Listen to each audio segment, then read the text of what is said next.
Hello friends, Narendra coaching classes में आपका हार्दिक स्वागत है। आज के इस वीडियो में हम माध्यमिक शिक्षा बोर्ड द्वारा ब्लूप्रिंट जो जारी किया हुआ है उसके रिलेटेड हम सारे क्वेश्चन का एनालाइज करेंगे। हर एक प्रश्नावली से रिलेटेड माध्यमिक शिक्षा बोर्ड जो 2000 एग्जाम में आप बैठने वाले हैं उसके लिए ब्लूप्रिंट क्या है वो हम देखने वाले हैं। ये एक सीरीज है पूरी तरीके से जो आपके लिए अच्छे नंबर लाने में, या मैं कहूँगा 100 में से 100 लाने में आपके लिए मदद करेंगे। ठीक है, तो हर एक प्रश्नावली का मैं आपको रिवीजन कराऊंगा।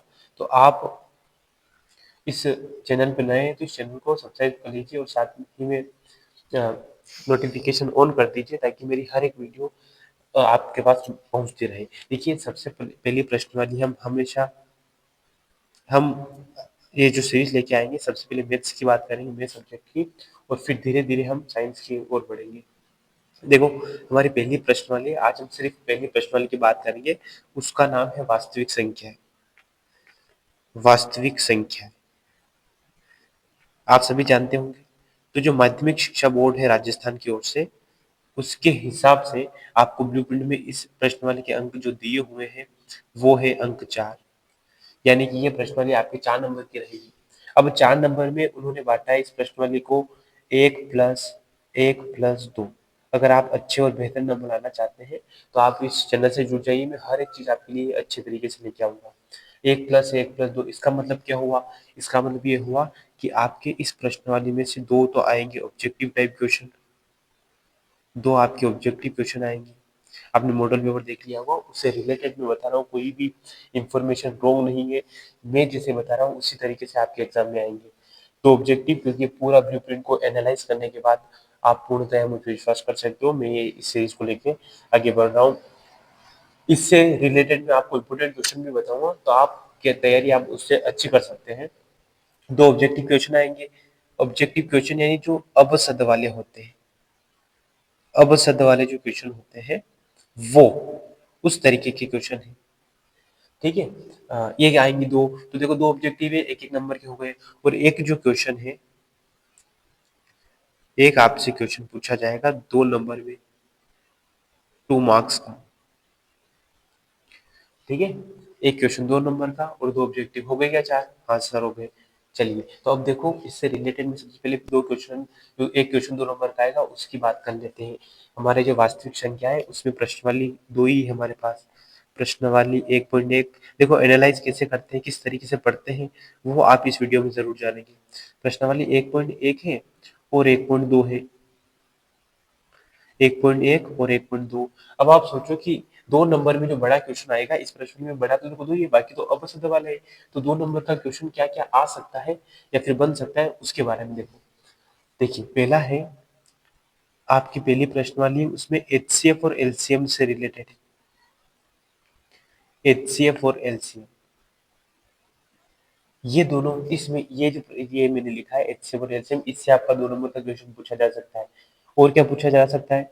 अगर हम और बात करें तो सिद्ध कीजिए कि अपरिमेय संख्या है, सिद्ध करने वाली जो प्रश्न है, सिद्ध करना। अब सिद्ध करने वाले में अगर आप थोड़ा ध्यान दिया होगा आपने, तो इस बार, पिछली बार √5 वाला सिद्ध कीजिएगा, √5 एक अपरिमेय संख्या है, जो कि बड़ा क्वेश्चन है, वो पूछा हो गया है। तो इस बार जो संभावना आने की है वो इस तरीके से है। सिद्ध कीजिए कि 5-3 एक अंडरूट 5-3 एक अपरिमेय संख्या है, या फिर 7√5 एक अपरिमेय संख्या है। इस तरीके के जो क्वेश्चन बनते हैं वो क्वेश्चन आपके 2 नंबर में पूछे जा सकते हैं। क्या पढ़ना है और क्या नहीं पढ़ना है ये भी आपको ध्यान रखना है, क्योंकि लास्ट के आपके 2 महीने बचे हैं। लास्ट के आपके 2 महीने बचे हैं। देखो, ये जो मैंने लिखा है अपरिमेय संख्या है, आप देखेंगे तो ये 1.1 का है, ये 1.2 का है। इसके अलावा एक और क्वेश्चन जो 2 नंबर में आ सकता है। देखिए, 3 ही तरीके के क्वेश्चन बनते हैं। एक और जो क्वेश्चन है वो है कि सूत्र से रिलेटेड है, मैं सीधा लिख रहा हूँ। एक क्वेश्चन आपके सूत्र है, उससे रिलेटेड क्वेश्चन आएगा। सूत्र कौन सा? कि दो संख्याओं का गुणनफल, दो संख्याओं का गुणनफल, दो संख्याओं का गुणनफल। एक प्रश्न है आपके चौथा वाला 1.1 का, चौथा प्रश्न है, उससे रिलेटेड प्रश्न आते हैं। दो संख्याओं का गुणनफल बराबर होता है एचसीएफ इंटू एलसीएम। अब आप ध्यान से देखिए तो 2 नंबर में ये जो मैंने 3 टॉपिक लिखे हैं, इसके अलावा क्वेश्चन नहीं बनता है, तो आप इनको पढ़ के जाइए। मेन जरूरी है कि ये पढ़ना, ठीक है। अब देखो ये इस पे से रिलेटेड क्वेश्चन बता देता हूँ किस किस तरीके से बन सकते हैं। 2 नंबर में देखिए, फिर हम ये ऑब्जेक्टिव की बात करता हूँ। पहला क्वेश्चन इस तरीके से बन सकता है या क्या आ सकता है कि संख्या जो कि एचसीएफ और एलसीएम में आने वाला है, संख्या 144 तथा 192 का, संख्या 144 तथा 192 का एचसीएफ और एलसीएम ज्ञात कीजिए। एलसीएम ज्ञात कीजिए इस तरीके से। संख्या देखो गणित है तो संख्या चेंज हो सकती है, तो इसकी जगह संख्या कुछ और आ सकती है, लेकिन एचसीएफ से इस तरीके से क्वेश्चन बनेगा, है ना। और देखिए सिद्ध करने वाले में एक और क्वेश्चन इससे रिलेटेड ले सकते हैं। एक और लिख देता हूं मैं कि एचसीएफ और एलसीएम ज्ञात करते हैं वो अभाज्य गुणनखंड विधि से करते हैं। तो इस तरीके से क्वेश्चन आ सकता है कि अभाज्य गुणनखंड विधि द्वारा, अभाज्य गुणनखंड विधि द्वारा, अभाज्य गुणनखंड विधि द्वारा 135 तथा 135 तथा 225 का एचसीएफ और एलसीएम ज्ञात कीजिए। कर सकते हैं आप, एक ही वो ऊपर वाला और नीचे वाला सेम क्वेश्चन है, बस विधि का नाम दे दिया, है ना, एक ही बात है वो। एलसीएम ज्ञात कीजिए, ज्ञात कीजिए, ठीक है। और देखिए और क्या बन सकता है ना। मैं जो जो जो आ सकते हैं सवाल, ये देखो मैंने अभी एचसीएफ और एलसीएम से रिलेटेड बताया। आप अगर इस तरीके के सवाल तैयार करते हो रोज प्रैक्टिस करके, तो आप बेहतर बन सकते हो, और यही आपको एग्जाम में देखने को मिलेंगे इस तरीके के क्वेश्चन। अब देखिए सिद्ध करने की प्रश्न क्या है।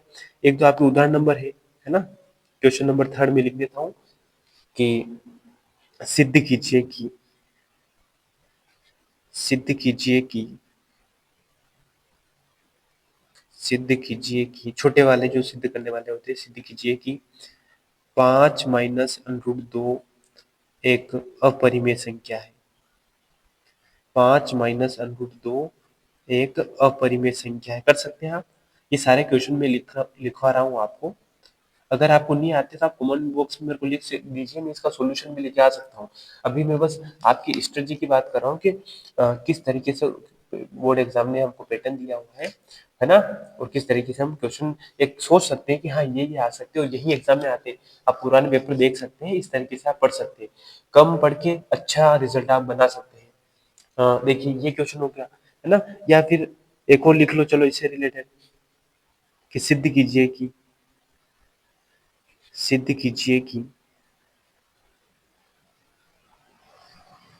सिद्ध कीजिए कि 3 √2 एक अपरिमेय संख्या है, ठीक है। इस तरीके के क्वेश्चन अगर आप तैयार करते हैं, अगर आप इनको सोल्व करके जाते हैं, तो डेफिनेटली आपके 4 में से 4 नंबर आपके पक्के हो सकते हैं। चलिए ये तो मैंने देखो अभी सिद्ध करने की और एचसीएफ और एलसीएम की हो चुकी है। अब मैं 2 सूत्र वाले के सवाल किस तरीके से आते हैं वो मैं बता देता हूँ। क्वेश्चन नंबर 5 जो है कि यदि यदि दो संख्याओं का, यदि दो संख्याओं का, यदि दो संख्याओं का गुणनफल, यदि दो संख्याओं का गुणनफल 525 है, यदि दो संख्याओं का गुणनफल 525 है तथा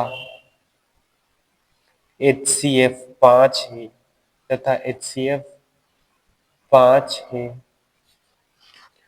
तो एलसीएम ज्ञात कीजिए। तो एलसीएम ज्ञात कीजिए, तो एलसीएम ज्ञात कीजिए, ठीक है। ये आप सूत्र लगा के इसको निकाल सकते हैं। तो देखिए ये जो मैंने क्वेश्चन लिखे हैं पिछले पुराने एग्जाम में ऑलरेडी पूछे जा चुके हैं, किसी न किसी बोर्ड एग्जाम में, तो इस तरीके से आप प्रश्नों को कर सकते हैं। नेक्स्ट अब देखो ऑब्जेक्टिव क्वेश्चन की मैं बात करता हूँ। 2 ऑब्जेक्टिव क्वेश्चन आएंगे आपके। ये तो मैंने 2 नंबर के क्वेश्चन की बात की। अब जो ऑब्जेक्टिव क्वेश्चन मैंने लिखे के 2 आएंगे वो किस तरीके से आ सकते हैं। तो देखिए ऑब्जेक्टिव क्वेश्चन है, हालांकि ऑब्जेक्टिव क्वेश्चन अगर फिक्स अंदाजा तो हम नहीं लगा सकते हैं, लेकिन कुछ भी हो सकता है अलग अलग तरीके से। जैसे कि आपको छोटी संख्या दे दी कि 6 और 12 कैसे भी याद कीजिए, और ऑप्शन दे दे तो वो भी आपके ऑब्जेक्टिव ही बन गया। तो अगर आपने इनको तैयार कर लिया इन क्वेश्चन को, तो आपके ऑब्जेक्टिव आसानी से हल हो सकते हैं। देखिए मैं एक क्वेश्चन लिख देता हूँ कि ऐसे आ सकता है कि 156 के अभाज्य गुणनखंडों के 156 के अभाज्य गुणनखंडों के अभाज्य गुणनखंडों के अभाज्य गुणनखंडों के घातों का योग होगा, घातों का योगफल है या होगा, जो भी है। इस तरीके से क्वेश्चन योगफल है लिख देता हूँ फिलहाल। और आपको ऑप्शन दे दिया कि अ है 4, ब है 5, स नंबर का 6 है, या द का है 3। ठीक है, तो आप इसके गुणनखंड करके कर सकते हैं, या फिर इसकी जगह दे दिया आपको। मैं लिख देता हूँ फिक्स। एक तो 196 का आपसे बहुत बार पूछा जाता है ना, 196 का, या 140 का बहुत बार पूछा जाता है। गुणनखंड पूछ ले या घातों का योग पूछ ले, या फिर आपके 156 का मैंने लिख दिया। 144 भी पूछा जाता है, 144। तो ये जो छोटी छोटी संख्या है, इनके गुणनखंड उम्मीद है कि आप सब कर सकते हैं। तो इस तरीके के क्वेश्चन को तैयार करना है, ठीक है। और एक ऑब्जेक्टिव में और क्या बन सकता है, देखिए वास्तविक संख्याओं में, ये जो अपने वास्तविक संख्या, इसमें परिमेय और अपरिमेय संख्या आती है। तो परिमेय और अपरिमेय संख्या पूछ ले इस तरीके से, जो अभी अर्धवार्षिक में पूछा हुआ था क्वेश्चन आपसे, इस तरीके से। देखिए आपसे ये जो क्वेश्चन पूछा हुआ था, एक मिनट में आपको बता रहा हूँ। ये छोटे क्वेश्चन, ये जो हाफ ईयरली में पूछा होता है कि 12, 15 और 21 का एलसीएम कितना है, तो आप कर सकते हैं एलसीएम, अगर आपने 2 नंबर वाले में किए हैं तो। ठीक है, या फिर आपसे ऐसे पूछ सकते हैं, ये देखिए ये क्वेश्चन कि √5 एक है, क्या है, प्राकृत संख्या है कि परिमेय संख्या है कि अपरिमेय संख्या है, कि इनमें से कोई नहीं, तो क्या होगी, अपरिमेय संख्या है। इस तरीके से भी आप सोल्व कर सकते हैं। मुझे उम्मीद है कि वीडियो आपको अच्छा लगा होगा। ये अगर आप इस तरीके से तैयारी करते हैं, तो मैं एक मिशन लेके आ रहा हूँ, मिशन 100/100। आप इसका भागीदार बनिए और इस चैनल को सब्सक्राइब कर दीजिए। मेरी उम्मीद है कि जो बच्चे मुझसे पढ़ने वाले हैं, उनके 100 में से 100 आए, और उसके लिए मैं हर संभव प्रयास करता रहूँगा। Thank you.